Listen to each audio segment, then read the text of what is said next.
I will start off saying Mayor Welch intended to be here this morning to introduce this item and provide some comments. Those comments were, I believe, shared with City Council in a memo that was distributed earlier. The presentation that we have for you this afternoon, I'll go through the option agreement, the terms of that option, where we're at now, and also provide a recap of the terms of the lease and development agreement.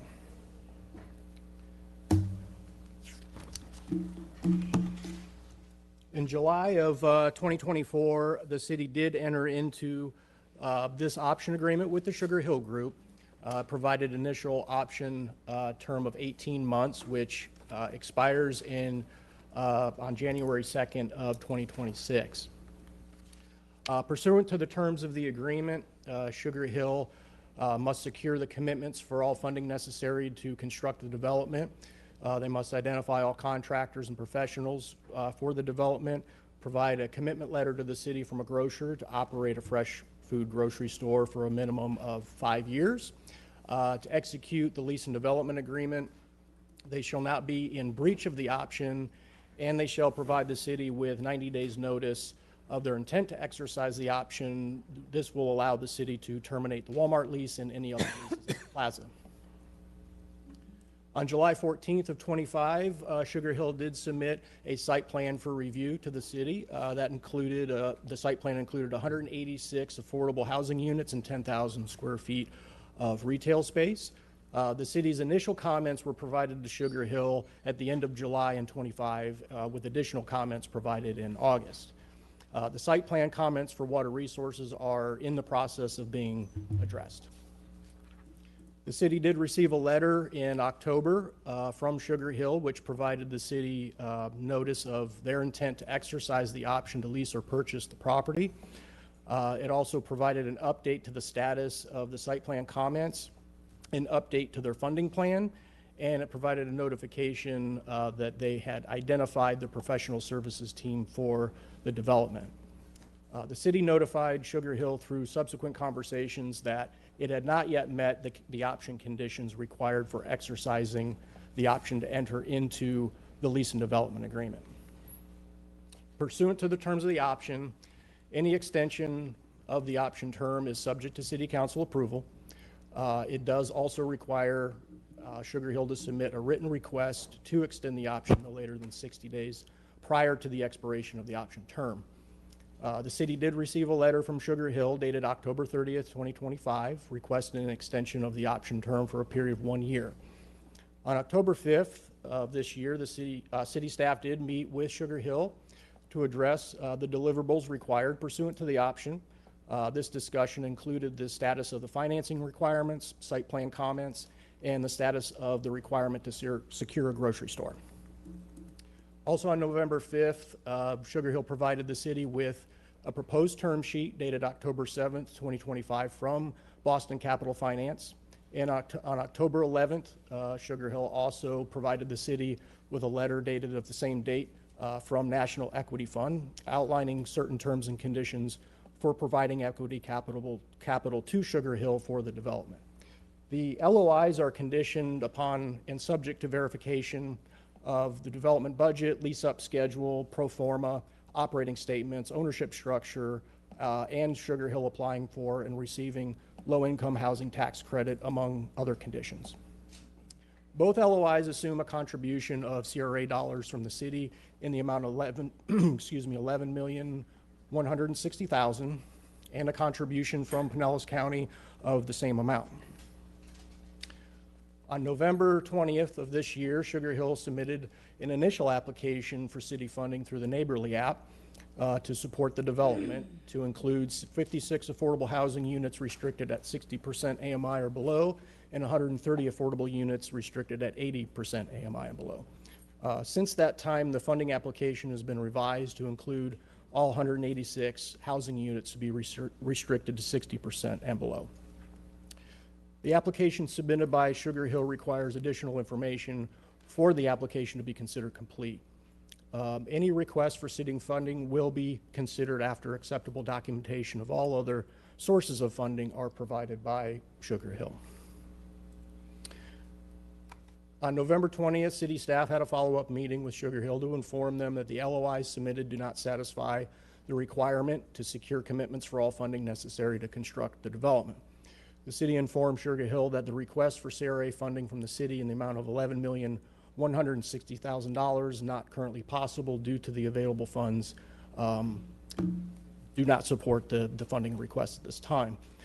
Sugar Hill requested the funding in the amount of $11,160,000 from Pinellas County, which will likely not be supported based on the revision to all units being 60% AMI or below. This is due to the county requiring some units to be at or above 80% to qualify for penny construction dollars. Sugar Hill is in the process of addressing the remaining comments to the site plan. They intend to, in this slide, there is an update to this bullet point that the city did receive a commitment letter from a grocer, but we have yet to be able to review that letter and provide any updates related to that, but a letter was received. And Sugar Hill does intend to submit a building permit package to the city and allow for income housing tax credits for affordable housing portion of the development.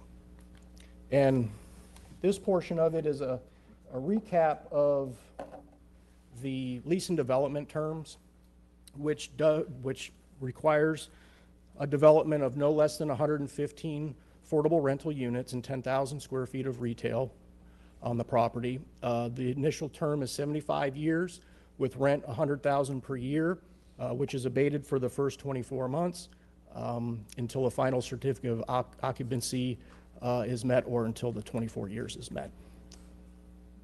The construction timeline includes 3 months for Sugar Hill to submit site plans for approval. That has already occurred. Sugar Hill shall commence the demolition of the existing improvements no later than 6 months from the commencement date. Sugar Hill shall submit a comprehensive building permit package no later than 6 months, and within 18 months shall commence construction.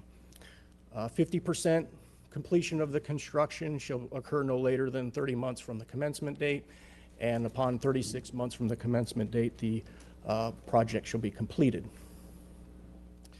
The preliminary unit mix for the 115 affordable housing units in the LDA included 30% one-bedroom, one-bath units, 50% two-bedroom, two-bath, and 20% three-bedroom, two-bath units. The housing unit shall be restricted to households with an average of an annual income of 80% of AMI or below. The development shall include 10,000 square feet of retail space with no less than 3,000 square feet to be operated by a fresh food grocer. The city shall record a restrictive covenant on the property, ensuring that the housing units remain affordable for a period of 40 years. And the restrictive covenant shall also include a requirement that not less than 3,000 square feet of the retail space be occupied by a grocery store. Sugar Hill would have the option to purchase the property at $1.5 million upon the completion of the development. And just as again, a recap of how we arrived at the purchase price is the property was appraised in 2024, which resulted in a price of $1.8 million, reduced by the demolition cost of $250,000, putting the estimated value at $1.6 million at that time. And that concludes the presentation. We do have members of the Sugar Hill group here to answer questions related to next steps and related to their development, and we also have city staff available as well. Okay, thank you. Let's go to public comment and call two at a time, please. The first two speakers is Ron Diner and Derek Cooper. Please go to either podium, state your name and address for the record. You'll have 3 minutes to address council. I don't think Mr. Diner is here anymore. Okay. The next speaker is Sarah Harold. Go ahead. Oh, all right. Good afternoon. My name is Derek Cooper. My address is 1525 23rd Avenue South in St. Petersburg. I just want to speak to you, Chair Gerdes, and your honorable members here at the City Council. I wrote something because I tend to be long-winded.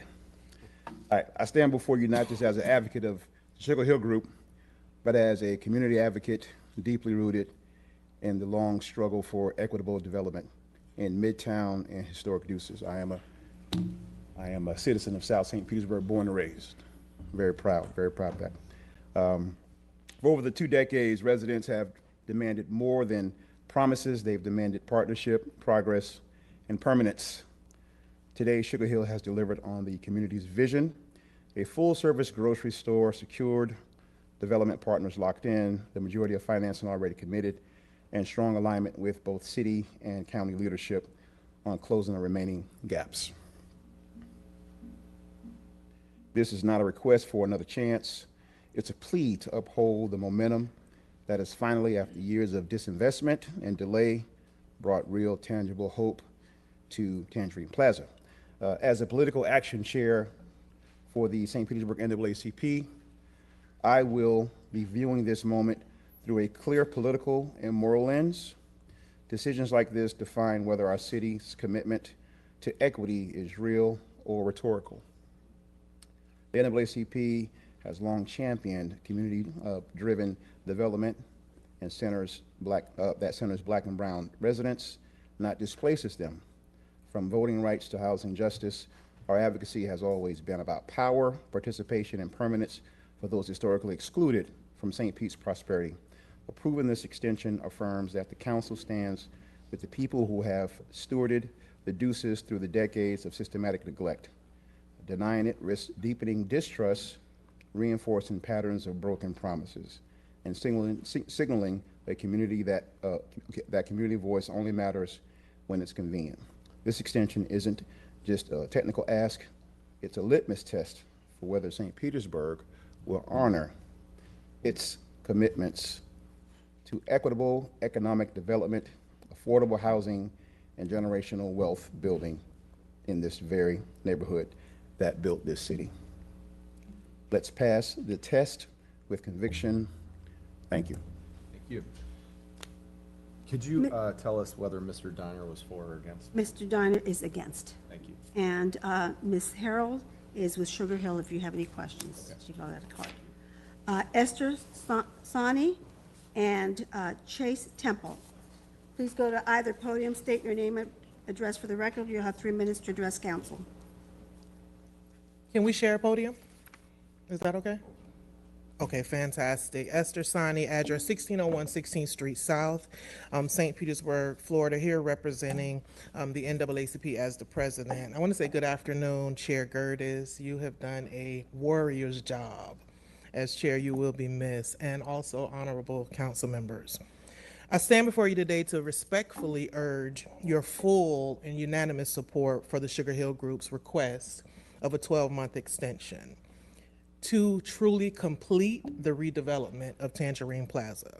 For more than 2 decades, the Midtown and Deuces communities have fought for the return of a full-service grocery store, meaningful economic development, and the stabilization of a corridor long impacted by disinvestment. As Commissioner Flowers wrote in her memo earlier to you today, this vision dates back to the Baker administration, supported by years of community advocacy. The demolition of blighted properties and relocation efforts intended to pave the way for revitalization, not abandonment. But today, the conditions are true for real progress, and they finally exist. How do they exist? Sugar Hill has secured a grocery store. That's been clear. They've secured the development partners. They've secured the majority of the financing. They're simply asking now for an extension to move forward with the additional piece of finalizing the remaining BUD funding, both with the city and Pinellas County. We all know, because we've seen it across the city, true transformational community serving development takes time. It needs flexibility, it needs partnership. I want to name the ones that have come before you before who have received this. Fairfield Avenue, Ed White Senior Housing, Orange Station, the Science Center, you saw them just last week, Thursday. Each of these projects required amendments. redesigns, revisioned finance structures, and extended timelines beyond reaching viability. Sugar Hill's timeline is not an exception. It is entirely consistent with the realities of building affordable housing and mixed-use projects in today's market.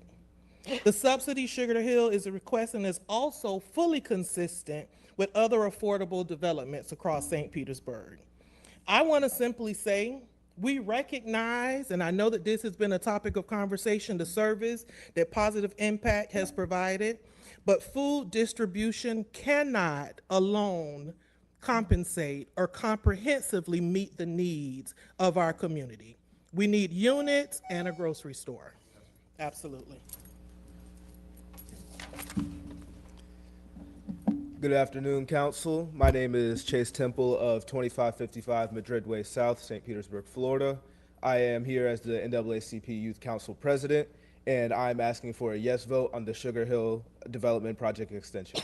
There is an immediate need for affordable housing in St. Pete, and there's a need for a stable food source in this neighborhood. The Sugar Hill Group has been proactive in securing a grocer to fill this gap in the community that this community desperately needs to combat food insecurity. And doing so, it provides an opportunity for economic development within this neighborhood.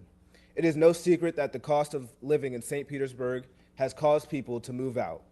And it is important that you have a commitment to affordable housing so young people like me can afford to live here as they find their footing in in this amazing city that we call home. And I'm asking you to support this community's needs by securing their development, and to support the youth needs to offer affordable housing for the Sugar Hill Group will provide that. And I'm asking for your flexibility by voting yes for the extension. Thank you. Thank you. Next two The speakers. next two speaker is Senator Daryl's son and also Aki Mohammed Aquil. Please go to either podium, state your name and address for the record. You'll have 3 minutes to address council. Go ahead, Senator.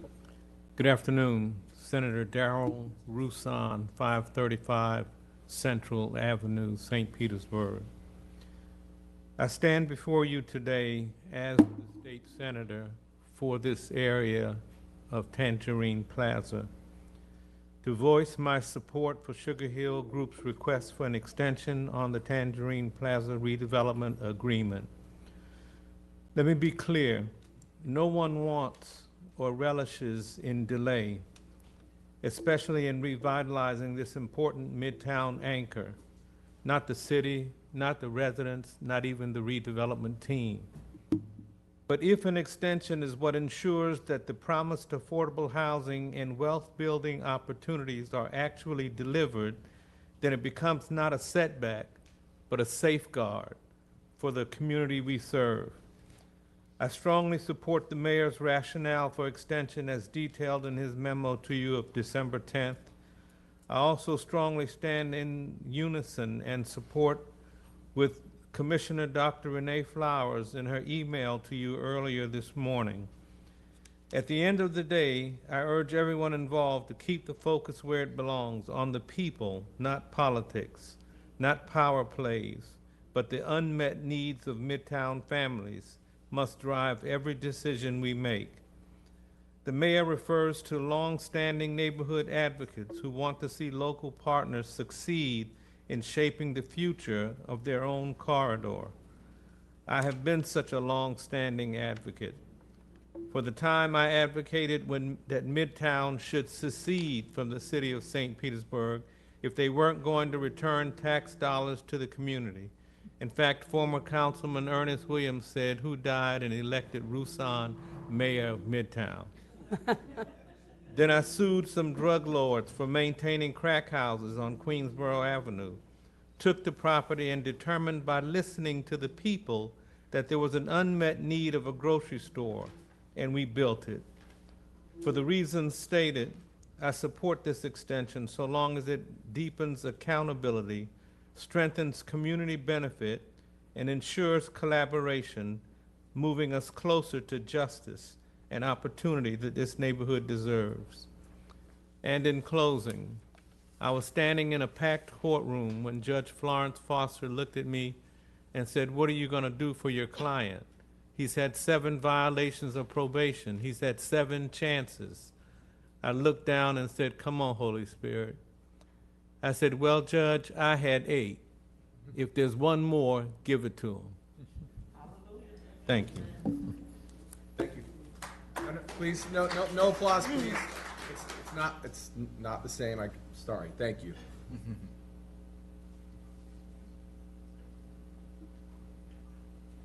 Go ahead. Good afternoon, everyone, and thank you for allowing us to come and speak to you. Pax vobiscum, shalom aleichem, assalamu alaikum. Peace be with you, peace be unto you, peace be on you, especially during this time of peace on earth, joy, goodwill toward all people, all human beings. I greet you today with my... Sorry, I need your name and address. That is important. I was trying not to interrupt your greetings. Askia Mohammed Akil, 4730 6th Avenue South, St. Petersburg. Thank you. I had first intended to read into the record and read to you the letter that I sent to everyone, but you already have it, so there's no need for me to read that. If anyone here wants to hear that, get in touch with me. I'll be more than happy to share it with you. I decided that instead I would first offer a prayer, and I've had the privilege of coming and opening up your meetings with invocation. So I feel very comfortable speaking in the tone and manner in which I am. So I greet you with a prayer for peace and mercy and compassion and grace and justice and joy and prosperity and equity and empathy and good health forever to all of you, to all of the citizens of our city, of our county, our state, and our country. History is important. For example, I am a native of St. Petersburg, born here in this deep South city in a state that was the 3rd to join the Confederacy, secede from the United States, and fight in our Civil War. Growing up here through my childhood and young adult years, I witnessed firsthand the inequality, injustices, and of segregation, racial discrimination, oppression, second-class citizenship, unjust laws, denial of opportunities based on differences in skin color, culture, and economic status. Members of my family and myself and I helped break down those barriers here, and that fight only ended recently, and in many instances it's still ongoing. I won't dwell on much of the details, but I want to just point out, for an example, we're talking about an extension in time. In 1954, the United States Supreme Court declared that separate but equal was unconstitutional. In 1964, 10 years later, I graduated here from Gibbs High School from a totally segregated school. In 1971, I testified in federal court in Hillsborough County before Judge Ben Krinsman, who said in 1971 that the Hillsborough County segregated schools were unconstitutional and it was time to do something about it. So things do not always happen as quickly as we would like. Thank you, Thank Mom. you. Next 2 speakers, The please. last speaker is Dr. Renee Flowers.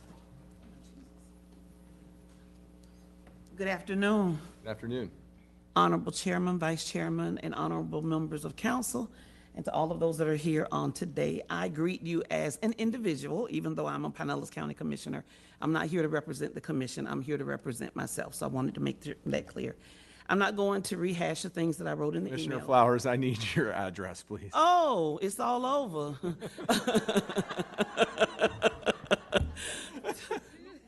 I don't do this often. 240 39th Street South, St. Petersburg, Florida, 33711. And if all of y'all show up at my house, I'll give you some dinner. Thank you, Commissioner. But I'm here today in support of the Sugar Hill proposal. I've sat in your seats here in this very chamber. As a matter of fact, an individual that stood behind this very same podium, I took to task when they asked for $2.5 million more to be able to complete the project for gap funding. So I've been in your position where you're looking at things that have been said prior and you've given deadlines, and you expect individuals to stick to those deadlines. But I also know, and so do you, that sometimes things happen when you're moving through contracts and negotiations that you can't control, whether it's permitting, whether it's financing, whether it's changing members of the team to move the project forward. Things happen. And in this instance, some things have happened. But the one thing that has stayed consistent are the players that have wanted to see this project succeed. In 2000, it was Reverend Louis Murphy and his wife. It was Senator Roussan and his wife, Ernest Williams and his wife, Mindy Ligon and her husband that came together and said they wanted to do something on that corner. On that corner were houses that had been abandoned and were being used as drug facilities. And for the individuals who lived in the remaining houses that were there, they were living in squalor. Those persons were provided financial remuneration to relocate. The property was demolished, and the building that you see now, or the buildings that you see now, are as a result of that hard work. Reverend Louis Murphy has never given up the dream, and nor has that integral group that that facility needs to remain in the community, but it needs to also serve as an anchor for the entire 22nd Street corridor. Applying for the Main Street application, I was a part of that as well. That application was supposed to help drive that so that success moved down the 22nd Street corridor, just like it did down Central Avenue, which we call Main Street. I truly believe with the additional extension, I truly believe that with the county looking at its penny for Pinellas funds, and I've had a number of conversations, including the Reverend, and I believe his name is Terry from the Sugar Hill Group, and I brought in Tom Almonte to see just where we were, because we understood that you guys were waiting to hear from us, and we're waiting to hear from you. So I will tell you that there is no action from the commission. Thank you, Commissioner. Bye. Mr. Chair, we have one more card, Hey, go ahead. Jason Jensen, and he's representing Sugar Hill. Okay. Do you have any questions? If you have, Just one clarification, if you're going to ask questions, we can. Jason, I need your name and your Jason address, Jensen- please. Jason Jensen, 3992 42nd Avenue South. Thank you. And just one clarification, if we wanted to be part of the answer questions, but didn't want to miss out on speaking. Thank you. So we are architects for the project, WJ Architects, and have touched a few of the projects. We actually worked on the Main Street visioning for the Deuces. Originally, we worked on Manhattan Casino, and the opportunity to finish the other end of the Deuces was a great one for us to work on. I just wanted to mention how much work and effort has gone on during this project since this was given the go-ahead. We immediately had a pre-app meeting for this project. We actually submitted in 2024 originally. This was actually put on hold during the hurricanes for the review submission and the application, so it was not logged in at that time properly. So there was actually some delay in the process for this project, and then the team has continued to come back and answer the comments through this year. So it's been a very active process. We're deep in the drawings and construction documents. The team has invested in the process throughout. We've also, since the inception of this project, gone from a very large grocery with very small amount of housing to answering the city's request for more housing in this project. So it's gone from a 72 to 186. So each time we make those changes, we go through revisions, we increase and respond to those comments, make the plan better. I truly believe what we have today is something that will impact the community. I put our firm's reputation behind it. They have brought in the best team of consultants, in my selfish opinion, to work on this. But we are all on one goal, to get this across the finish line. Worked on the original Tasco development. That's one thing that wasn't mentioned is Babe Ruth, Mickey Mantle, all those guys originally sat in that building hitting home runs. I truly believe we're in the home stretch here. Let us take it across the finish line. Home base. Thank you. Thank you. no more speakers, Mr. Chair. Okay, so we'll go to Councilmember Floyd. Thank you. I actually just want to ask two things real quick.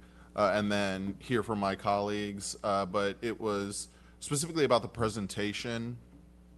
There was one slide in there that I was just a bit confused about. It was the one about the 11 million subsidy and CRA funding in the county. I was just hoping to get clarification. It seemed like in that there was a shortfall from the CRA, and then that the county required different, had different requirements. And I feel like Commissioner Flowers was about to mention it, but if you could just speak to it a little bit so I can understand, what's the status of securing funding for a subsidy to actually get the affordable housing done, I guess? So the funding application that Sugar Hill presented to the city, certainly this is something that the city could consider, but we need to see all sources of funding and verify all sources of funding before the city's dollars are put in. The city's would be the last dollars put in. And then for the county, they have, their sources of funding are a little bit different, and Mark Van Loo is here, and he could probably offer a little bit more insight onto that. Yeah, I'd love to hear from Mark. Good afternoon, council members, council chair, Mark Van Loo, Assistant Director, Housing Community Development, City of St. Petersburg. So the funding request that has been submitted to us for roughly $11.1 million and is in consideration. However, at this point in time, we don't have sufficient funds to fulfill that request, and so we would need to work on a plan that may take some time for us to assemble those kind of funds. I had discussions today with the staff at the county to get an update on the funding request submitted to the county. And although all the documentation that we have shows a request to the county for $11.1 million as well, what I was told today was that the application actually indicates $10.5 million, but that application was reopened and sent back to the Sugar Hill Group team due to needs for additional information or revisions to the application. And that happened about a month ago and hasn't been resubmitted yet, so it is an incomplete application at this point to the city, to the county.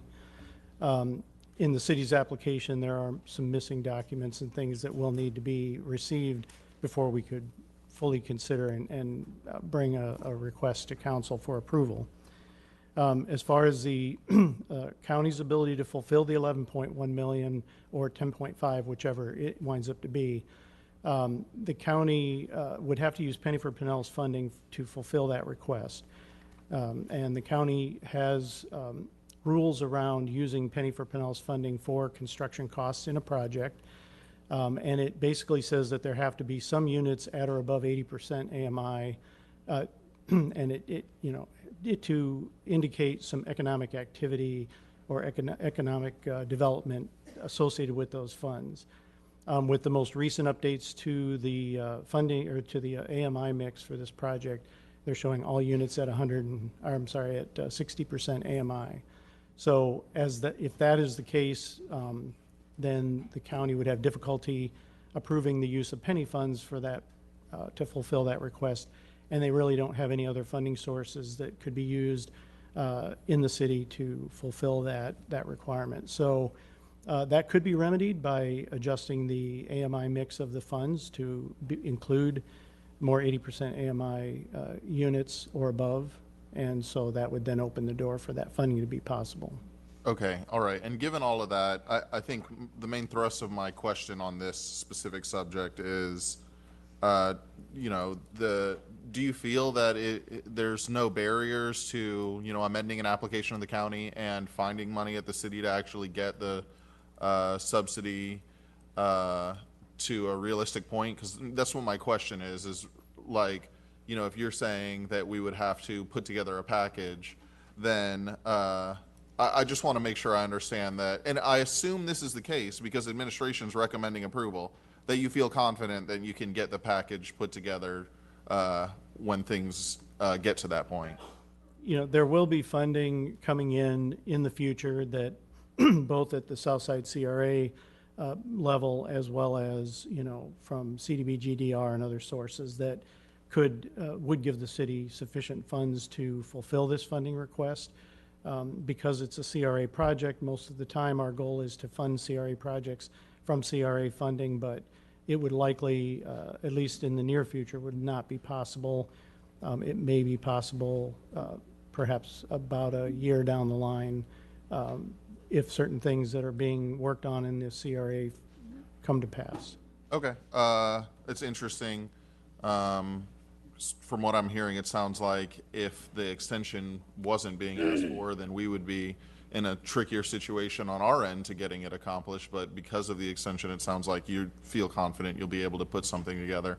Okay, I just wanted to understand that aspect of it. I want to hear from my colleagues and digest the conversation more. But that slide, I just needed clarification on. So I'll leave it there for now. Thank you. Thank you. Councilmember Harding. Thank you, Chair. Mark, can I ask you a couple more questions? I realize that this issue is much more complex than a piece of land and normal affordable housing. And I am absolutely, I would like to continue the direction, but I need some questions answered. And to be fair, I have that much respect for Mr. Binger, and I know Pastor Murphy personally, and find him to be nothing but a gem for his community. But at the end of the day, we're not here to talk about them building something. We're here to talk about how do we get to a point where folks in that community can walk to a grocery store tomorrow. That's the focus of this. And so I would like to go in a little bit further depth on the funding end. I don't know, and I'm not sure who might be qualified, but I'd like to start with the LAHTC credits. Are you familiar? I don't know the process. I'm familiar with the concept, but what is the likelihood of we've been working on this for 18 months and we haven't accomplished this yet, and I don't know why or what path we've followed. But is this a reasonable path that the Sugar Hill Group can find this and get it done in this amount of time? And from what you've seen so far, will they qualify? So my understanding from what we've seen so far on the financing stack, the plan is to go for 4% tax credit bond financing. That is a non-competitive source of funding through Florida Housing Finance Corporation, and it is open on an ongoing basis to apply. I know that after encouragement from the city, when we met a while back, the Sugar Hill Group did reach out to and have discussions with Catherine Driver at the Pinellas County Housing Finance Authority, who would most likely provide the bond funding to match, to get those tax credits. I have also spoken to Ms. Driver, and she indicates that the HFA in 2026 will have sufficient bond funding resources to fulfill their request for bond financing, and that would open the door for them to apply for the 4% tax credits. So I think the chances are pretty good, but they will need to confirm all sources of financing and funding for the project in order to make that application and get that through. Okay, so that there's enough money in that fund for the year, and you have a level of confidence that this is a path for them. Yes. Okay. Back to the county funding. The Sugar Hill Group has the best advocate in the world sitting behind you, but the rules are still the rules. And so can you be more clear on in order for them to qualify, they would need to change the mix of the project itself, which can be done. But if that is done, how big is the fund, and what's the likelihood that these funds are available and that this project qualifies? And does it need the support of the city as well? I'm not sure how that process works. Yeah, so typically, just take the last part of your question first. Any project in the city of St. Pete that is also seeking county funds, the county typically wants to see the city's commitment of funds first, prior to taking their funding request to the BCC for approval. That's not a hard, fast rule. It's just a general way that they operate. There have been a couple of cases where they've gone to the BCC for approval of funding on a city project prior to us coming to City Council for approval, but they also, they wanted to know that we felt confident that we were recommending approval and that it would likely be approved. So county is typically looking for the city to commit funds first. The Penny for Pinellas funds in the county does have the ability to provide funding for construction costs for a project, whereas the city Penny for Pinellas funds cannot be used in that way. And the county has determined, and county legal has determined, that due to the statute and the rules around Penny for Pinellas, in order to use penny funds for construction costs, there must be an economic development element to a project. And that's determined in the county's eyes by the AMI levels and or targeted audience for development. So that's why they say that there have to be at least some units at 80% AMI or higher, and or that it cannot be a senior housing project.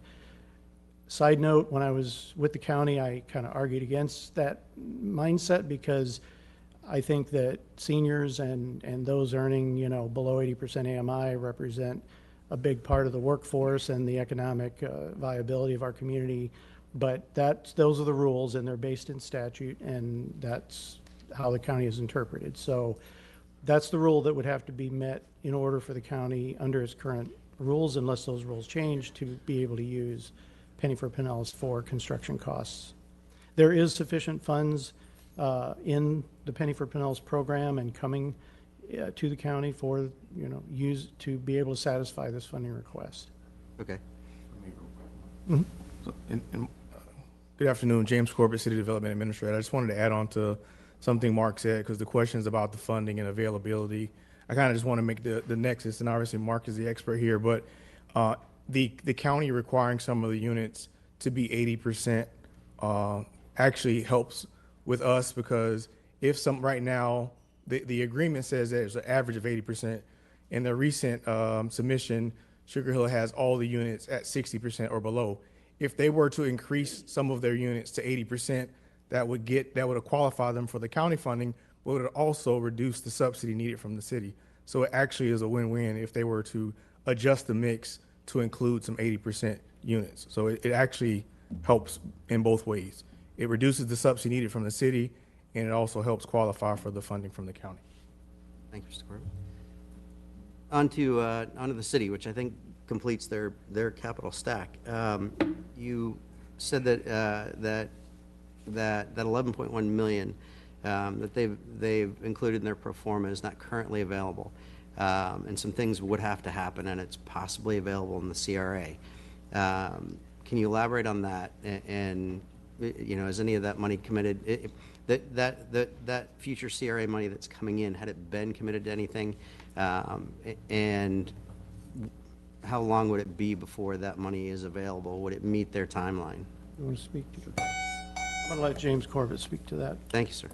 So as a part of, within that 12 months that they're looking to have the extension, we are looking to bring forward something to council where we would be doing a borrow for the CRA, where the CRA would support it, and it would be a $25 million borrow. If we were to do that, obviously that would open up funds that could be potentially available to this project. Obviously, we're not ready to do that yet, but that's what we would be looking at to help fund that gap in the next fiscal year. Okay. All right. Thank you, sir. Thank you, Mark. So my thoughts have been around that concept, that the end of what we're really talking about is how quickly do we get to the point where someone who lives in that community walks to a grocery store. The rest is important, but not as important as how quick do we get there. And I know that this has been a controversial topic, more so than most. And we have received, at least I have received, more feedback than anything that has come before us in the past 3 months. And I thought about this all night, and I went back through the information a couple of times, and I would like to propose a thought and see what my counterparts think. The plan, the most recent plan that I've seen from the Sugar Hill Group, with a progression of events over the next year, has their funding locked up in the next 90 days, and the project starting to really take shape on the ground. Can we consider, instead of extending this for 1 year, extending it for 90 days? It puts pressure on the group. It puts pressure on the county, it puts pressure on the city to get this done. But again, if the goal is how quickly do we get to a point where someone who lives in that neighborhood walks to their own grocery store, is this a way to get there that proves this out without this going to a year and the possibility that the project doesn't work out? I have every faith and confidence that it will, but there's a chance that it won't work out. And now we're right back where we started. We've been there for years. Again, the project has my support, but my consideration is for the thought that I've espoused 3 times now. So I would enjoy the opportunity to hear from my colleagues, and Chair, I'll leave it there. Thank you. Thank you. Vice Chair Hanowitz. Thank you. Let's talk a little bit about the letters of intent that we have and legal.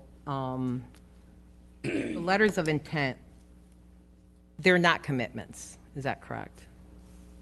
I believe I would defer to staff on their interpretation of what they would consider a letter of commitment. Council member, I can address the question.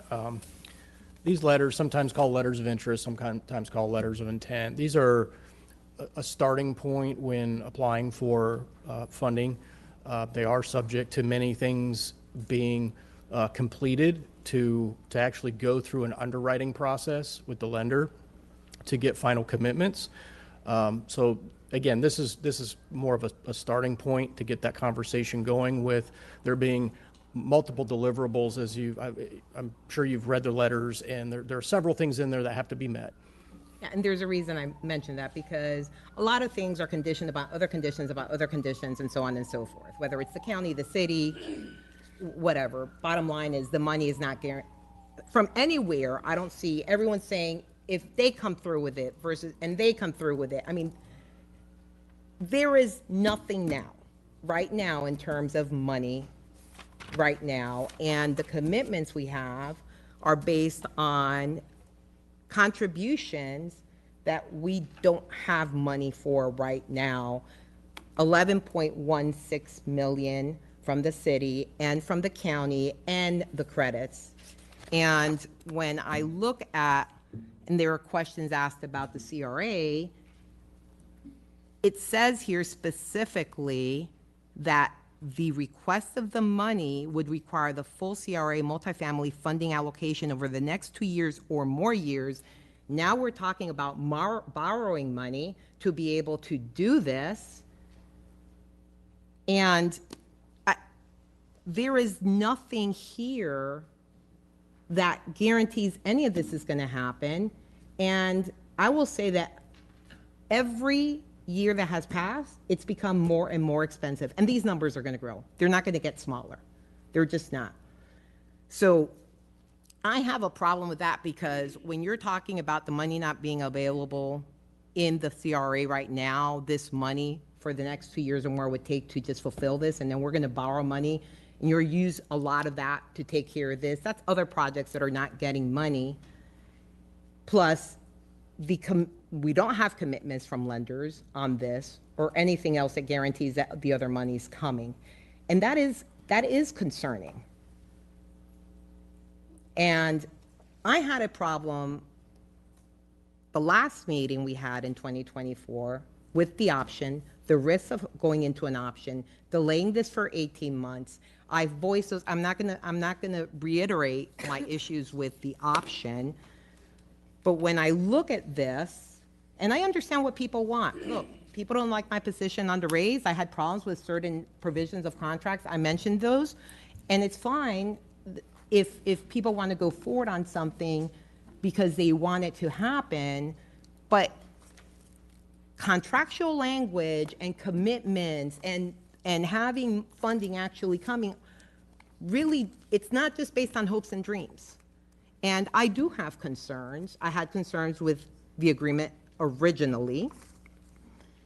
And there is nothing here that has been provided that has changed from then to now.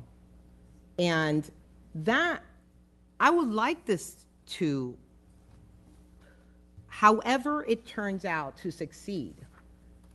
But we have an option for 18 months, and it's been 18 months and nothing. And I just do not see, even from all the documents that are here, letters of intent, there's nothing here for me that shows that this is gonna happen within the time frame of another year. And then what it sounds like is we're gonna try to borrow money or do other things to actually make it happen. And that,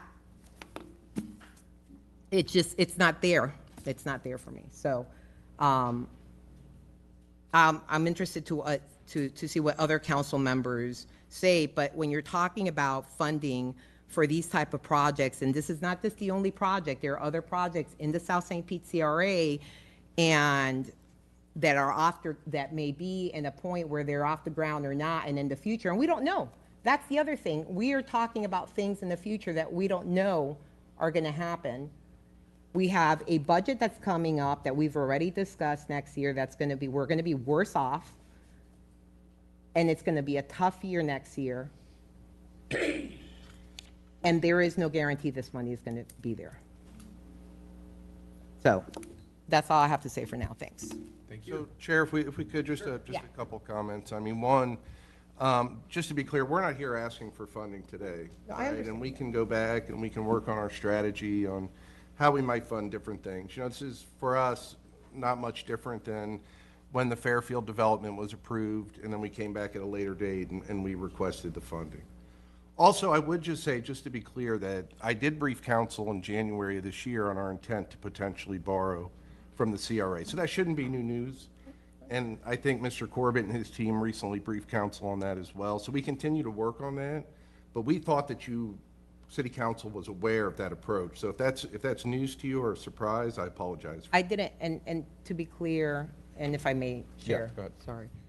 To be clear, it wasn't that it's a surprise to me. It's like we were talking about this project and an option that we have that's towards the end that has not had deliverables, and this idea that has come up about borrowing money in the context in general, not for a specific project, in general, okay, I'm having a problem applying that under these circumstances. And I'm sorry if I made it seem like I didn't know that you were coming up with that idea, but the reality is that you have, that now is being used to push and say, okay, well, then we could use that. So that's all. Thank you. Thank you. Councilmember Gabbard. Thank you, Chair. And I think my question is specific to the mix of the 60 to 80% AMI, because that is certainly, I think, causing some concern over the ability to get county. So I don't know who on the team, on the Sugar Hill team, wants to address. Chair, is it okay if, so I guess Mr. Gross, if you want to take it, and you can always call in back up if you need. So my question, because we're having this conversation about you can't get county money if there are no 80% units that are involved. But on 1120, there were still 80% units, according to the backup, and then it was changed to be all 60% units. Why the change? And is this as simple as just switching it back? To some degree. Russ, would you mind just introducing yourself? Forgive me, by now I should have not been flunking that test. Oliver Groves, 8500 Northwest 25th Avenue, Miami. And Mr. Chair, thank you, and to our commission, I thank you for the opportunity this afternoon. But to answer your question, Councilwoman, I think in terms of, again, when you're talking about affordable housing and we're talking about in terms of the market that we again target, in in industry terms, anything below 80% and below is still considered affordable housing. And then there's a distinction made between affordable and workforce housing. And generally what happens when you're structuring these deals, you can have a deal that's all 60% units, or you can have a unit mix that are 80, 60, and sometimes even lower than that, sometimes even higher than that. But the caveat is that they all need to average 60% AMI. And so I think in terms of, as we were working in terms of financial engineering the project, looking at those different unit mixes at the end of the day. So again, I think that's the essence, the origin of that at the end of the day. But you're serving, again, I think the opportunity, and we saw that as not necessarily a bad thing relative to the county wanting to have the higher AMI units, because again, I think as community builders and when we look at revitalizing neighborhoods, I think we've all seen, again, the results of just concentrated poverty. So here's an opportunity for you to deconcentrate poverty with all 60 or below per AMI units at the end of the day. So I hope I sort of answered that question. Yeah, absolutely. And I mean, philosophically, I think everyone here would like to see units that are targeted towards lower AMIs. We've had that conversation numerous times. And so I applaud your efforts at trying to really bring down those rates and making sure that we can serve as many individuals as possible in those lower AMIs. I applaud that, and actually, I mean, I'm really happy to see that that was your intention. Unfortunately, it's now creating challenges with funding because we need that layer and that stack, and the county has specific rules. So I'm not even saying that it needs to go back to exactly what it was, but I think a commitment that there can be a different mix that could meet county requirements, recognizing that they are going to require 80%. And I also heard Mark say that if there are more 80% units, then that drives down the city subsidy as well. And so that makes better math, that helps that pencil better. And you know, our housing team's done a really good job at educating city council on how to pencil affordable housing deals. And so while we have what we want philosophically, if that doesn't work mathematically and we need to come up with a different mix, I would like to hear your commitment that that is what you are willing to do. Well, that is our commitment, Councilwoman, and to each of your colleagues. This is what we do. Again, we see ourselves as community builders. Mm-hmm. And so these are not just financial transactions for us at the end of the day. That which motivates our involvement in this deal, in this particular project, is that we see a tremendous transformative opportunity to be a catalyst for the revitalization and redevelopment of the Deuces corridor. And so, again, whatever it takes to be able to make that happen, that's what we're in for. Yeah. The realities of it is that affordable housing is a challenge. It is hard. We have a saying in our company that hard things are hard, but it does not mean that they are impossible. And so we have been intentional and deliberate about doing this, and we will continue to do that. We've spent hundreds of thousands of dollars to date as we stand here. So we have not been idle since the approval that you granted us back at that point. Jason sort of alluded to some of the things that kind of hindered that process. Nobody saw the hurricane season coming right after, relatively right after the approval. And so we have been intentional about doing those things that pushes us forward. The commitments that the Councilwoman refers to and that's been alluded to in the presentations are the same commitments that everybody who does this business at this stage of development gets. We are about to close another transaction about the same amount of money, and we don't have what one would call a hard commitment where all of the I's are dotted and T's are crossed, almost until the day that it's closing. My folk are working on that as we speak right now. That's just the nature of this business. It's sort of like getting a commitment for a home loan. At the end of the day, you got a commitment, and there's some things that you need to do as you work through that process. That is how this works.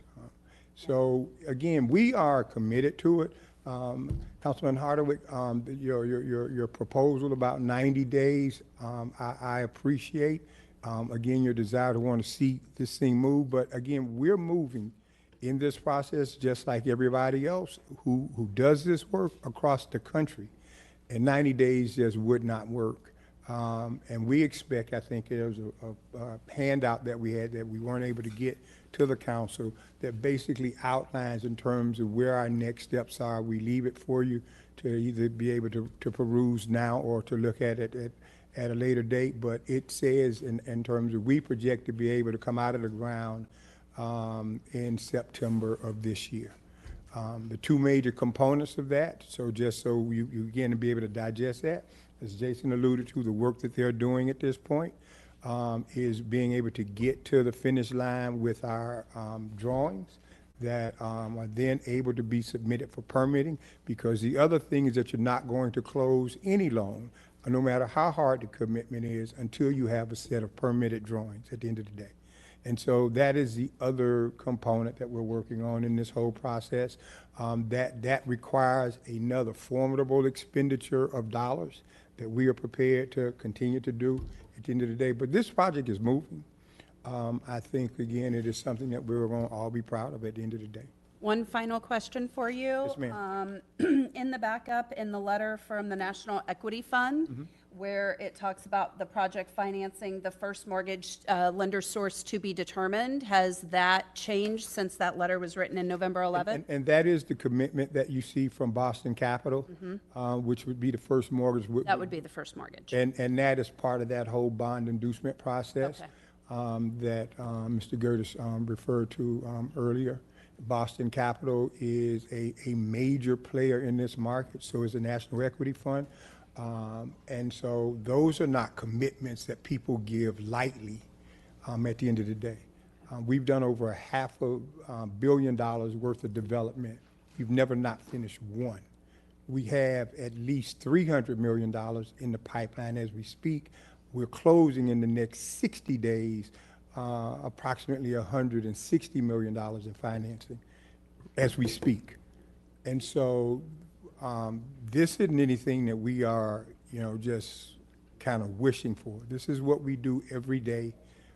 So again, just wanted you to have some sense of confidence in terms of not only these esteemed gentlemen here who represent this community that we're working with, but you have a really good team. I think these are folk whose reputation speaks for themselves in that which they do. Well, thank you for the clarification and understanding, to your point, Rob, that we are not here to talk about funding today. We are very clearly here to talk about an extension of an agreement. And the last comment I'd want to make. That would be up to the chair. I can't let you do that. But answering questions is I'm all good with, but I want to be fair. And so thank you. Thank you. Thank you. So, I mean, for me, I've sat up here for a very long time and seen a lot of deals come our way, a lot of extensions come through, many times extensions come through, and they're actually asking to reduce the number of affordable housing units. They're asking for a whole lot more consideration than what we have before us today. And we have approved them. And these are with development groups that have a lot more bandwidth, a lot more capital, a lot more access, and we approve them. Yet we're sitting here today potentially thinking that maybe we may not approve this whenever this is a community-led, community-grown development group that wants to do right by our city in an area that has been depressed for too long. And so this is pretty cut and dry for me. When we talk about wanting to do this, see that something happens sooner rather than later, to me, this is going to be sooner rather than later, because if we stop this and we don't move forward with an extension and we don't give another chance, then you're going to go right back to the drawing board. And I think we've seen how long it can take for bids to come forward, for RFPs to be done. I mean, that whole process in itself could be longer than the year that this development group is asking for. So for me, this is pretty easy. I wanted to understand more about the financing because I realize if this gets a pass today, we will be here and we will have to have this conversation about money. But today, when it comes right down to it, I see no reason why we should not move forward. When we truly talk about equity, equity should be applied across the board to all developments, and consideration should be given in that equitable manner. And so I'm happy to vote today for this extension and continue to want to see this the progress and this development move forward. So thank you. Thank you. Councilmember Fix-Sanders. Thank you. Thank you. Thank you all for being here. And I wanted to listen to what my colleagues had to say because I have a lot to say, but I know Chair wants us to keep it tight. But what I am going to say, and I will be remiss if I did not say, how many of you all remember Tangerine Towers? How many of you all remember Laurel Heights or Laurel Park? We gladly tore down affordable housing for the best interest of the community. But we haven't replaced any of those.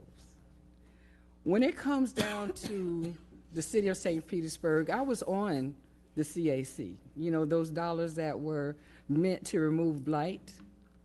Well, in order to remove blight, seems to me you have to remove hurdles. You have to remove the struggles. And I agree to the fact that when I listened to that we're going to use St. Pete CRA money, I saw what some of that money went on. I saw what a lot of those projects, how they were funded. It didn't benefit our community. So it's hard to convince me that it's a struggle for us to find South St. Pete CRA funds for something that's going to benefit South St. Pete. So when I think about people, how they want to criticize the community for having their hands out, I see this project as having your hands up to help your own. So I'm looking at the fact that we've had Pinellas County pulled into the conversation. That's big. We've had those other commitments, and Sugar Hill has continued to be committed to this project. You know, some people feel defeated when they don't think it's going to matter. But because the mission of this project is as strong as it is and will benefit so many other people in our community, they have not let go. And I would have been disappointed had they. Extremely disappointed had they. So when I think about, we look at Fairfield Avenue Apartments, they talked about that. That was going on when I first got in on council. But as recently as August of 2025, we gladly extended their site plan, not development, but I'm just talking about the site plan. And we've extended that. So you're talking, what, 3 years, 4 years? And they haven't gotten as far as Sugar Hill. Then we look at Edward White. We've approved $3 million for St. Pete Housing Authority that has a whole lot more access to resources than Sugar Hill. And thank you, Councilmember Gapper, for bringing that up. And we're struggling with an extension. Not money, but an extension. Then I look at the Orange Station, Central Station. That started back in 2021. And back in 2020, that was just a plan. And although it is very needed and very necessary, all we have is a garage. And so this, to me, is housing. I understand the importance of wanting to have, we have to have grocery. I get that. But to me, this project brings, it brings housing, it brings the opportunity to close the food desert. When I ask myself, community equity, what does that look like? And it's a fair system where everyone gets what they need to succeed by tailoring resources to overcome historical barriers. We have referral list items that have been on that list for more than 12 months. Things that we've proposed that we haven't even yet talked about. So before we know it, to me, I'm 12 months, I would have asked for more. Because I know what the struggle has been, and so do we.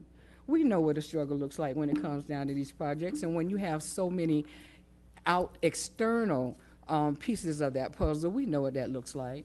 But sometimes we choose to pick and choose. So I just want us to be mindful that this is an opportunity for that equity to remain an anchor on 22nd Street and 18th Avenue. Now, if y'all don't get it done, you don't get it done, and then we move on. But it won't be at the request, or it won't be for us not allowing equitable opportunity like we did with these other projects. And I'm just asking for us to be equitable, because again, like I said, this is my 5th year. I've seen projects a whole lot cheaper and a whole lot simpler sit on a list a whole lot longer than 18 months. So I'm hoping that with that piece of information, and thank you, Mayor, for the memo. Thank you, Administrator Girders, for having that conversation. And I think Sugar Hill for wanting to take all 186 units down to 80%, because one of the biggest conversations that we've had has always been, I'm so tired of 120%. We talked about that so many times, so I just don't want us to forget. I know today is what, Thursday, December 11th? Maybe something different next week, but today I want us to mind the fact of the matter is this is an opportunity for us to 10 toes down. If we say that we're committed to equity, then let's do that. Again, to me, removing blight is removing hurdles. And again, thank you for making it very clear that this is not about money.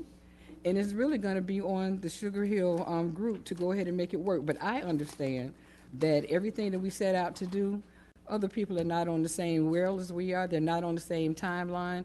And when you partner, you have to do just that. You have to partner. And although we would love for those that we're working with to move like we do, it just doesn't work like that in the real world. It's not a reality. And I just don't want us to that you're just asking for an extension. So I think it's easy to hear the fact that I'm going to support it because I've looked at all the other projects that we have supported. And I would just think that it would be, as we say, equitable to show the same to the project. Thank you, Chief. Chair. Chief. Thank you. Chief now. His next title. I know. His next From title. one title to Not another. sure I know. want either of them. Councilmember Driscoll.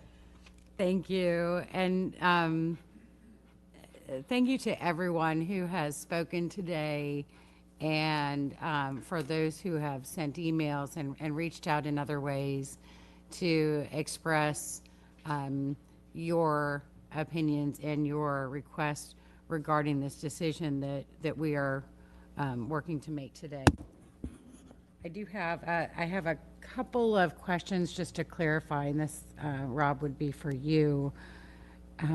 Listening to Jason Jensen was talking earlier and stated that the administration had asked the group to change the development mix to include more housing and a smaller grocery store. Is that something you can verify? No, that has not been requested. It's 10,000 square feet of retail space with 3,000 square feet for a grocery store. The minimum requirement for affordable housing is 115 units per the lease and development agreement. Okay.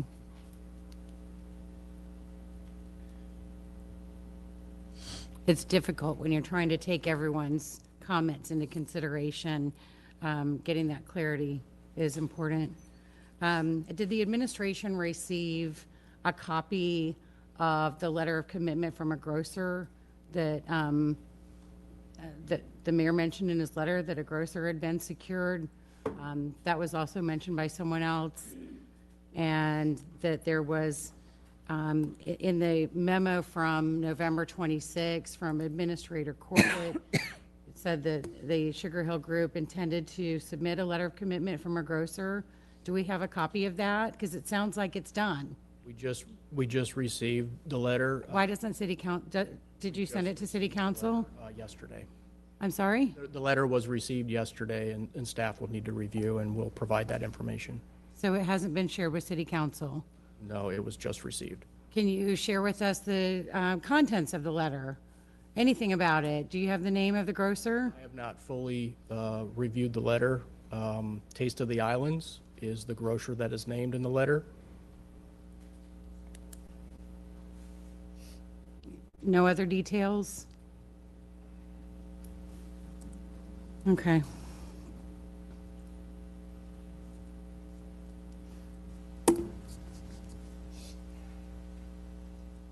So I voted against this agreement the first time around a year and a half ago because the information that was provided to us at the time for the agreement did not give me the confidence that the goals would be accomplished and the requirements would be met. And at the time, you know, we were told then a year and a half ago that the agreement was needed in order for the group to get site control, because then they'd be able to get the financing and they'd be able to secure a grocer. And now we're sitting here 18 months later and we don't see that. And you've got last minute stuff coming in that we haven't even received yet.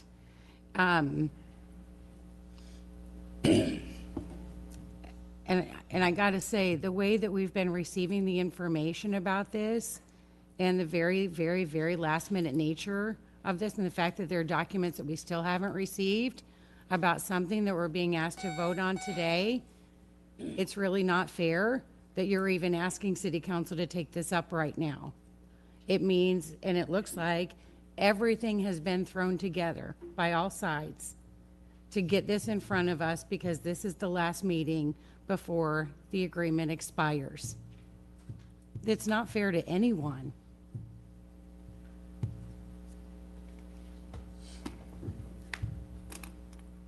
So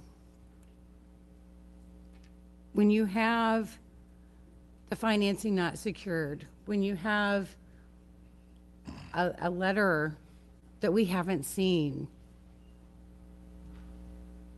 when you have still questions about the housing, when you're talking about borrowing money to help with this, the reasons that I voted against this agreement in June of 2024 are the same reasons that exist today, and it's why I cannot accept or support an extension today.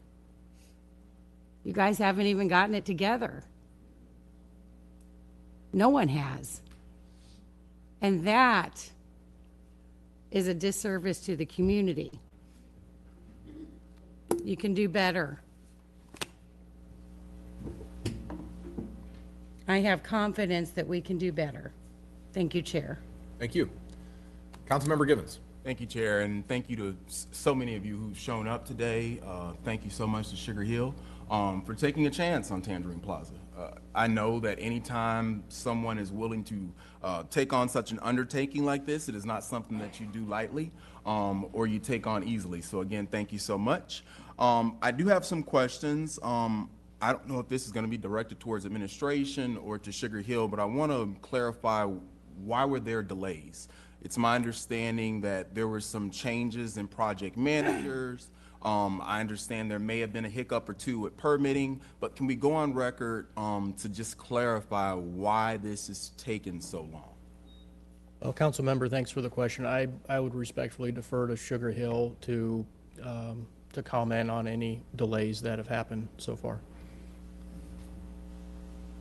Yeah. Yeah, I'll speak to a few of those items. One, the comment regarding the grocery store size was referring to pre-option where there was asked to have a larger grocery with a lease in place that could not be accomplished until site control, which brought up the site control issue.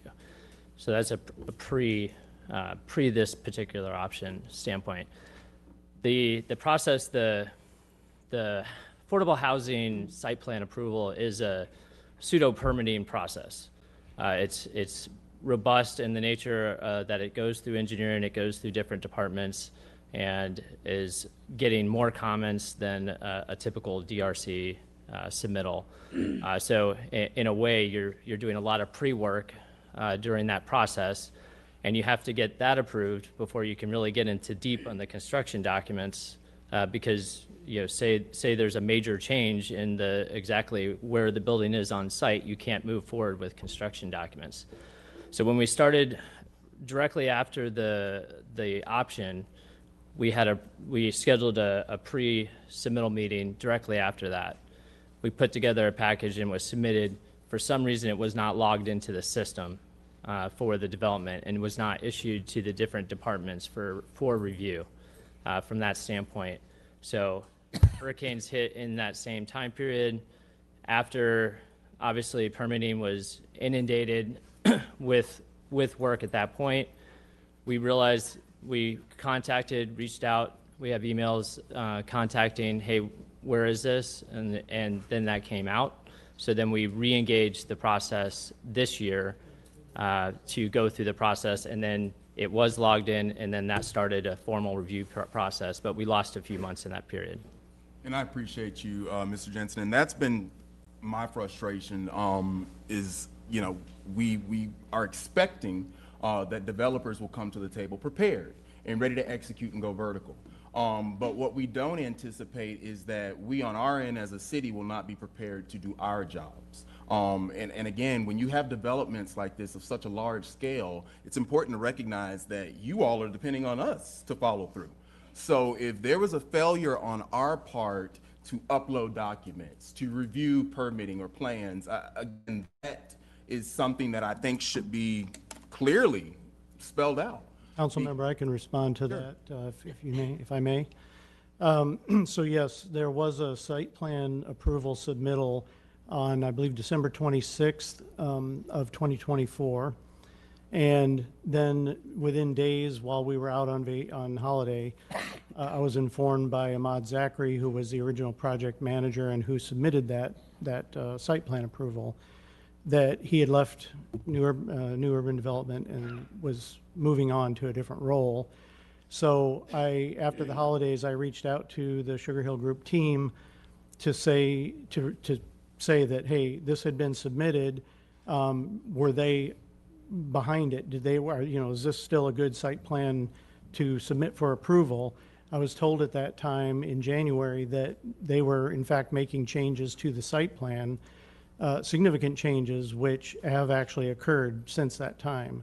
There's been a reorganization of the buildings on the site and some other changes. So I explained that I couldn't move forward with the site plan approval until I had a valid site plan to support that.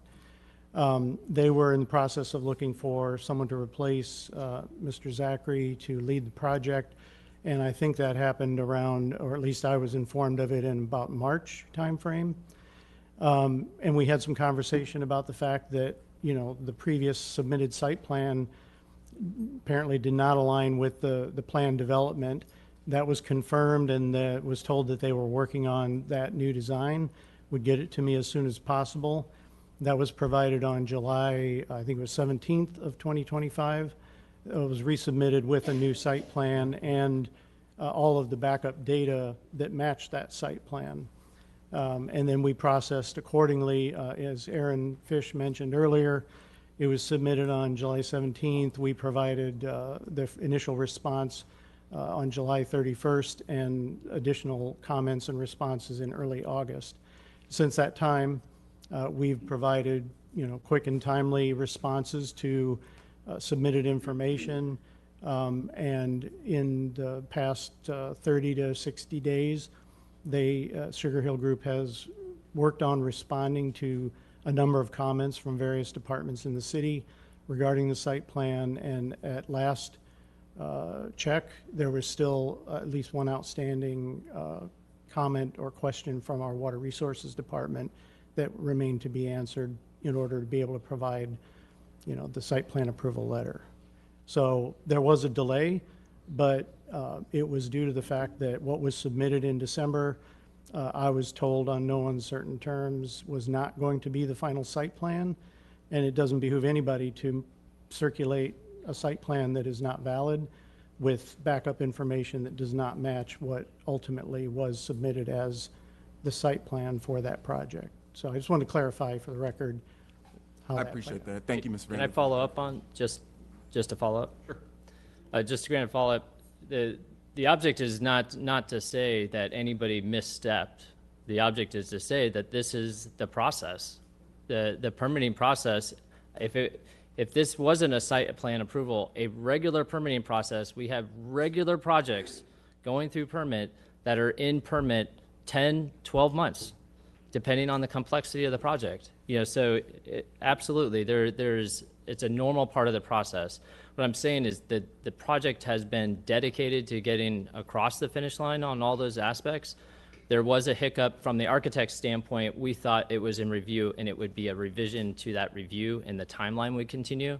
So that's where the disconnect comes into that on the level of change, whether you start the review or not. But this is just to say it's a normal part of the process, and this part of the process takes a long time. Thank you, and I appreciate that. And I'm not doing commercial housing developments of this scale every day. So this helps me sort of better understand how we got to where we are to this point, and that was the reason I was asking. But I just want to stress the importance of, accessibility, accountability, punctuality, response rate. Obviously, if we were to move forward with this extension, there's some shoestrings we got to tighten, right? Some things we got to get right. And whether it's on our side as a city or on your side as a developer, I just want to make sure the communication is in place so that way we as council members don't have to ask, or you don't have to ask, where is this? Where are we? I can remember in July sending an email asking for an update because it had been months since I had heard anything. And I'm grateful that you all were willing to come to the table and speak to me in August and get me caught up to speed. But there were some things, like I said, that were brought to light that concerned me. One of those things was the grocer, and this has been brought up, and I'm glad that we've gone on record to talk about who they are. I've been a patron of Taste of the Islands pretty much my whole life. But I do have concerns about whether or not that grocer will be able to perform at this site. We know reasons why Sweet Bay and Walmart did not fail, right? There's a reason. The market just it didn't support those grocery retailers. And so we really have to get creative with the model that we're introducing here. So I want to know a couple of questions. One, what is the current square footage of Taste of the Island's produce grocery store that they have? Because I understand that they're operating right now off of 34th Street and 22nd. Can you kind of give me an idea how long they've been operating and what the size is of that square footage? Pastor Murphy could probably tell you, or Mr. Binger, in terms of how long they've been operating. But I can say to you, Councilman, that in terms of the size of their current store is probably somewhere close to about 3,000 square feet.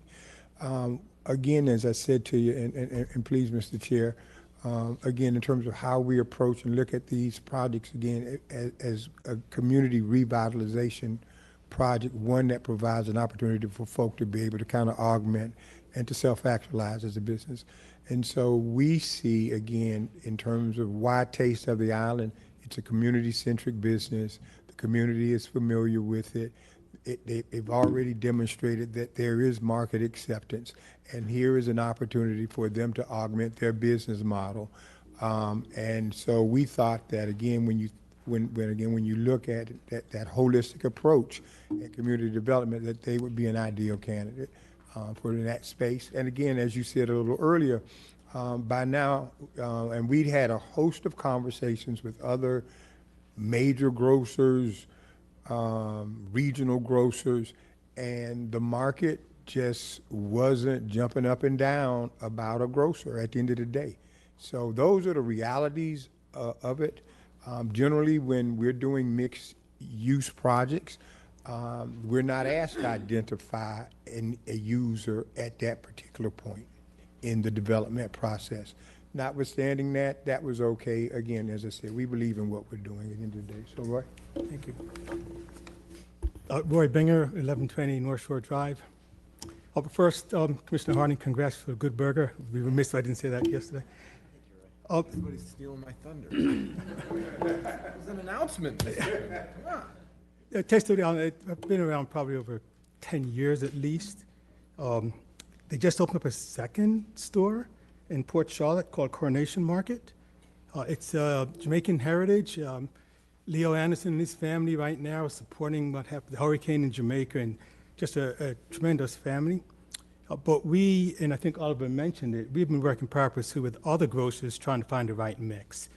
And the attitude that we took, which I applaud from the team, was where Taste of Allen is now and the capacity of where he is now, it's a perfect example of how you can take an entrepreneur, minority-owned business, move them to a brand-new complex. The lease is for 3 years, 5 years, the 2 5-year options, $99,000 first year, and support them.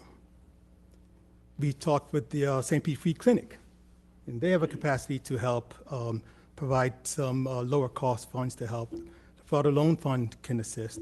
Financial Help of St. Pete is able to assist. So we will help Leo and his family, along with the greenhouse, to how to scale up your business. And he will be a success story. Hope that answers your question directly. Yeah, I appreciate it. And you know, I brought this up before in my conversations with you all. I've mentioned this before in the sunshine. You know, I can't ignore the elephant in the room, positive impact. They have had a model that has been successful there at that site. Now, granted, I've heard people say we don't need handouts, but I've said it before, I don't see what they're doing as a handout, but a hand up. So if there is a model similar to that, you mentioned at the St. Pete Free Clinic or Feeding Tampa Bay or whatever, I just want us to be open to different concepts moving forward. Should this agreement be extended, I do not think that a traditional grocery store model will work there, nor do I think that a grocery store that has not had a track record of operating and succeeding at that location like other partners have, I just want to know if there's an opportunity for us to explore other options. Good evening, Honorable Council. Reverend Louis M. Murphy, Senior, 2551 Tropical Shores Drive, Southeast. Councilman Gibbons, thank you so very much for those questions. Let me just say that Pastor Brubaker and I go back years. We've worked hand in hand on spiritual matters as far as 7 by 7. We've had conversation this morning. I'm very grateful and thankful for that. We're going to be meeting after this, after whatever the council does, we will meet and talk about how we can support each other in doing what we are doing. She's doing a great work in the community. It's needed.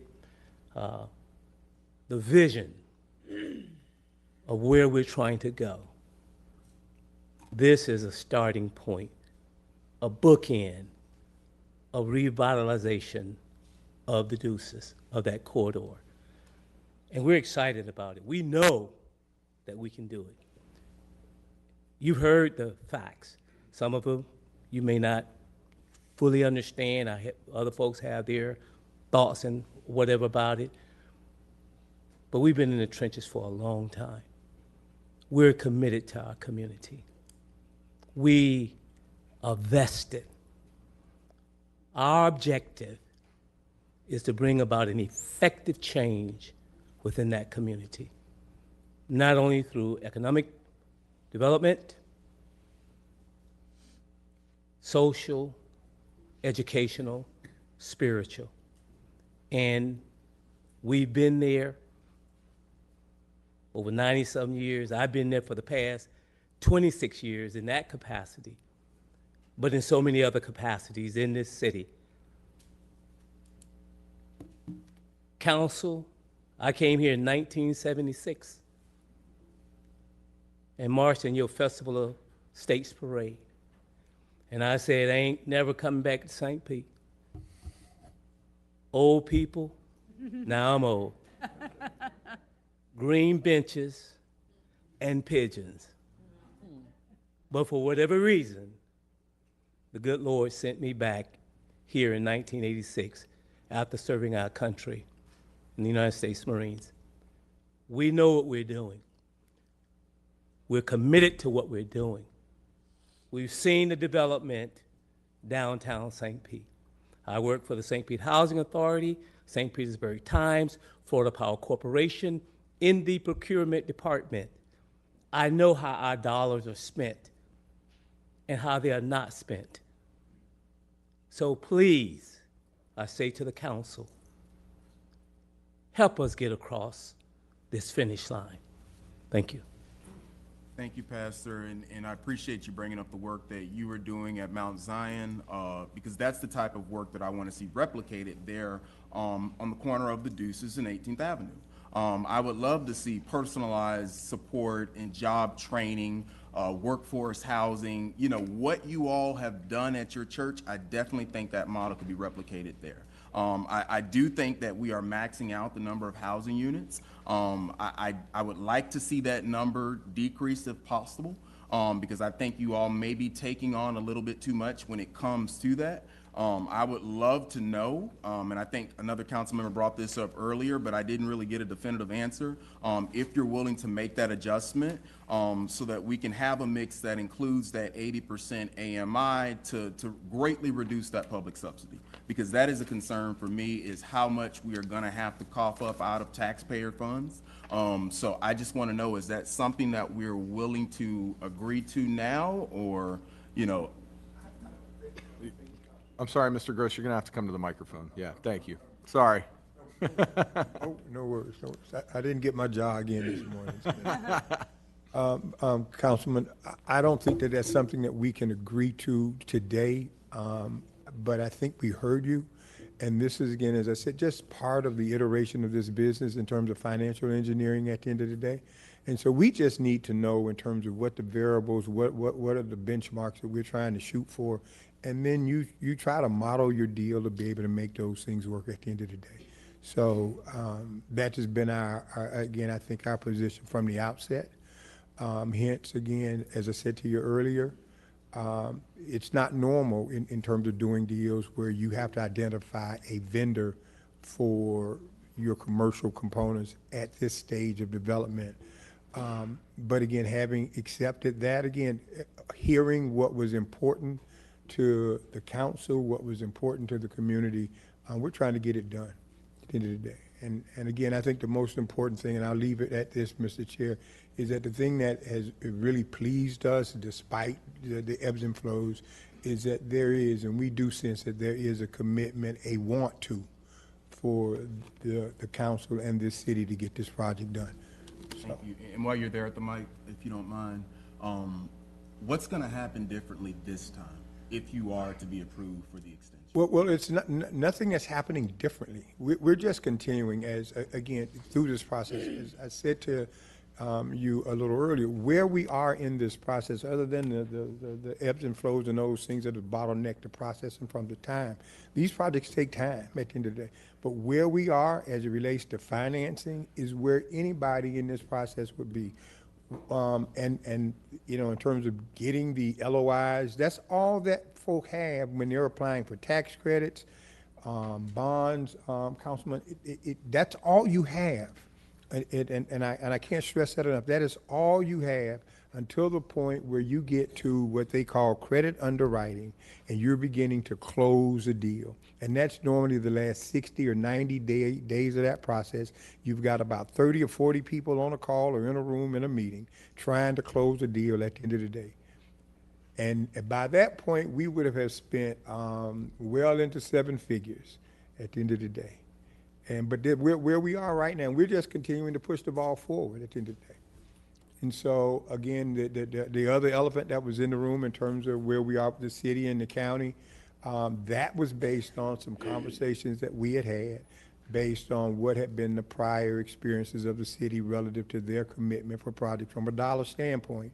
And so when you take 186 units and multiply it by $50,000 a door, that's the number you come up with, and that's what we thought was the number that would be available. If there's some issues that we have to deal with relative to doing that, we're going to deal with that at the end of the day. We just need to know what we're dealing with. Thank you, I appreciate it. And my last question, I think it's probably an administrative question. I remember being here in July of last year, and there was a promise made, I guess that's the word to use, to help Positive Impact find a temporary location or an alternative site. Can we speak to if that has been done and if we've identified some possible locations for them? We have not yet found an alternate location. The conversation we had in July is as we get closer to this wrapping up and the lease ending or their use of that property ending, we would be committed to finding a property. At this point, there is no need to relocate them, but we are still committed to that. Thank you for that, Mr. Corbett. I appreciate it. And lastly, you know, the last thing I want to do is see this train get derailed. I want to see it through to fruition, but at the same time, I have expectations and I have concerns. I think I've been very vocal about those, and we've had an opportunity to talk those out, and I'm excited to see where we go from here. So thank you, Chair. Thank you. Councilmember Floyd. Thank you. I just wanted to ask a question of administration, give my thoughts. First, I'll say, sorry, I didn't mean to get us caught up on the subsidy part of the conversation. I was just trying to get clarity. You know, this is a question that I ask of most projects like this.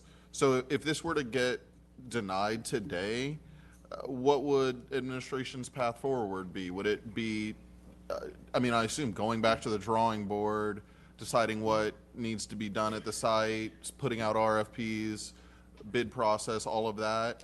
Yeah, I see you shaking your, Yeah, nodding we yes. would have to discuss it internally, and we'd want to discuss with city council members, but I think it would surely be a process going forward with something different. Yeah, and I ask to get that understanding because I think it's been brought up here before. You know, this is a place where we want to see something done sooner rather than later. The whole corridor, really, that's been a huge part of the conversation. And when we've had other things brought to us, developments brought to us in this corridor and without, that can often be part of the conversation. And look, I didn't support the last thing that we had go on over here for financial reasons, but the same arguments were made about like wanting to see something done, and there was a lot of the perception of a lot of missteps on the way to get there, but now it's happening, and even though I didn't support it, I'm glad to see it actually moving forward. This one I don't have financial qualms with because the numbers that you've given us are very reasonable in the scheme of things. So I'm looking at this through the lens of, you know, these other development projects. It was mentioned in the memo. Councilmember Fig Sanders mentioned it. This is actually not an abnormal process at all, what we're going through right now.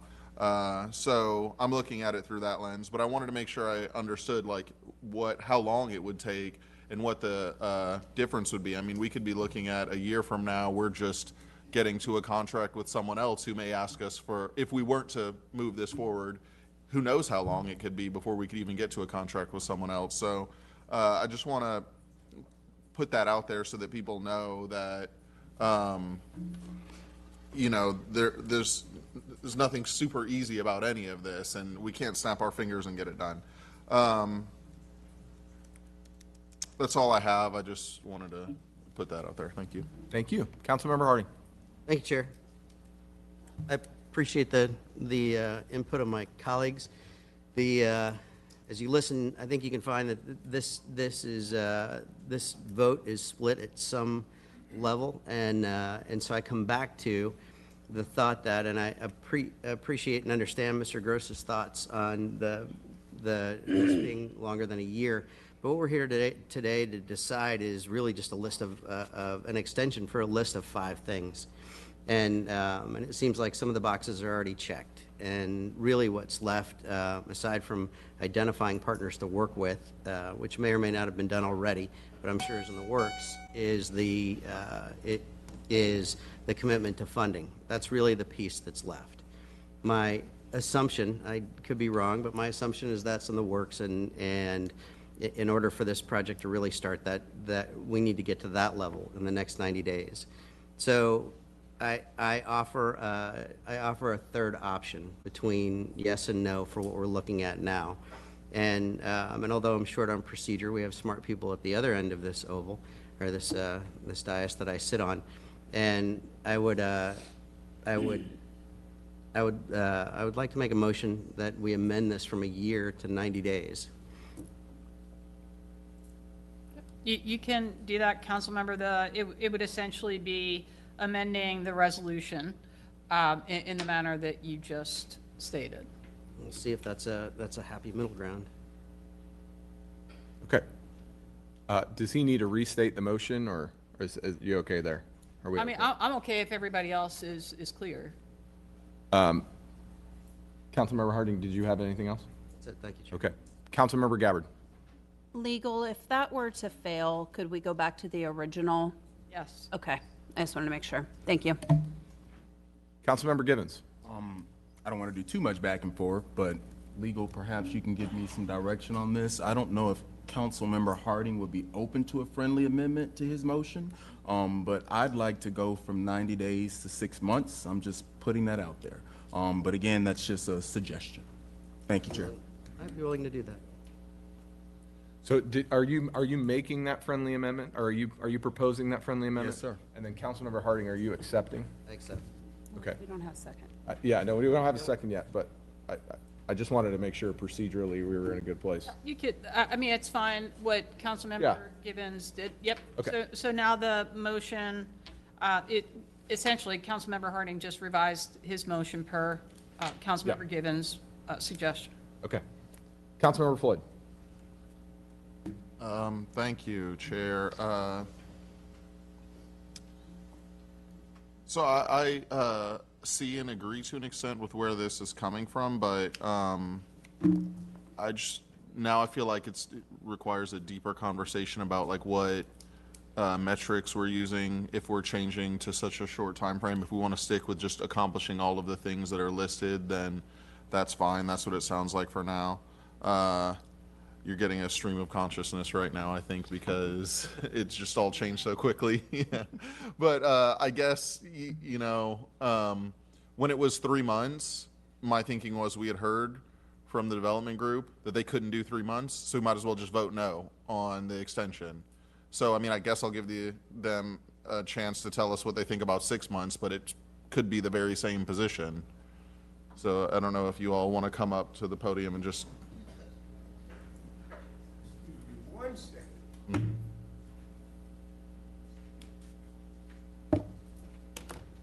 And while they're deliberating, administration, let me ask, the option for a 1-year extension was in the original contract, am I correct? I see. It was in the original agreement of a maximum of 12 months extension at council's sole discretion.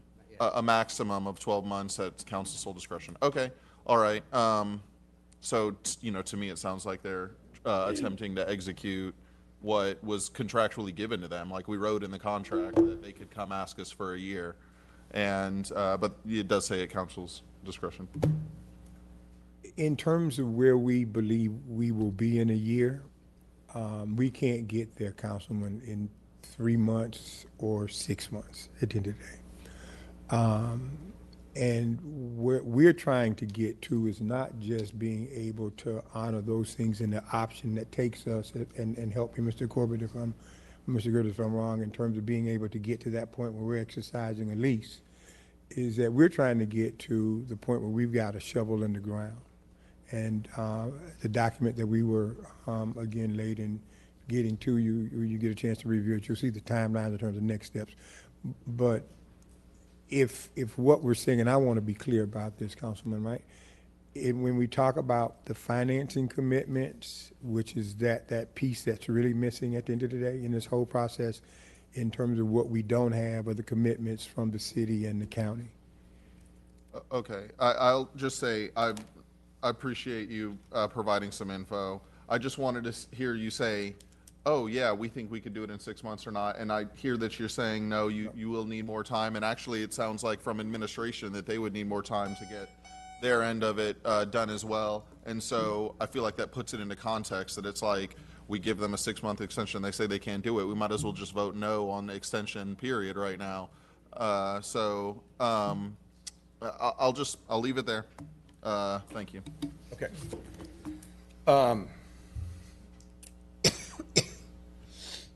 So here's where I'm at on your motion, Councilman Harding. I appreciate what you're trying to accomplish. I also, one, we've heard that they don't think it's viable. Two, the original contract that was approved had the 12-month extension in it, and so it makes me feel like we're trying to change the contract of which we originally approved and both parties agreed to.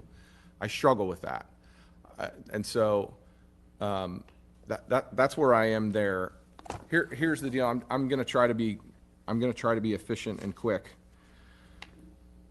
First of all, Councilwoman Gabbard, I thought literally, I wanted to echo everything that you said, and so I thought you put it very well. Here's just kind of my take.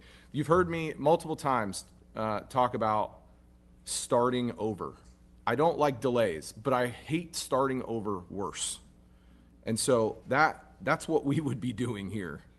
And to be honest with you, in the grand scheme of projects in the city, if we're willing to do 6 months, it should be the same for 12. Because when you look at we just put a shovel in the ground at Pelican Place. That was 5 years in the making. And so I just don't see it. We approved a contract that had the possibility of a 12-month extension. It just seems like that's where we should be. Here's the deal, right? Progress takes patience and persistence in the city. It's like driving the Titanic. You got to do it at 1 degree at a time. It doesn't turn on a dime. And so it's to turn that ship around is way more than to keep it going forward. I would also very much agree with Councilwoman Fix-Sander's comments about that equity in projects. And so, you know, this group for a long time has been trying to get this done. And I think, again, in the grand scheme, as you look at other projects, and I know it's been said already, that frankly, this is still not a lot of time when you're talking about an organization and a move like this. And so, Councilmember Harding, I totally appreciate what you're trying to accomplish, but I think at the end of the day, if the spirit is we want this group to get it done, then we should be getting it done in the timeline that they've set in front of us, which they think is 12 months. And I think that's where it's at. So at this point, I haven't heard a second. So that motion dies for fail of a second. Move approval of the resolution. Second. We have a motion and a second on F3. Seeing as no other council members wishing to speak, clerk, could you please open the machine for voting? Council members, please enter your votes. Seeing as all present council members have voted, clerk, please tally and announce the vote. Mr. Chair, the motion to approve agenda item F3 passes. Please. Council members Driscoll and Hanowitz voting no, and council members Fix-Sanders, Floyd, Gabbard, Gertis, Givens, and Harding voting yes. Okay, thank you.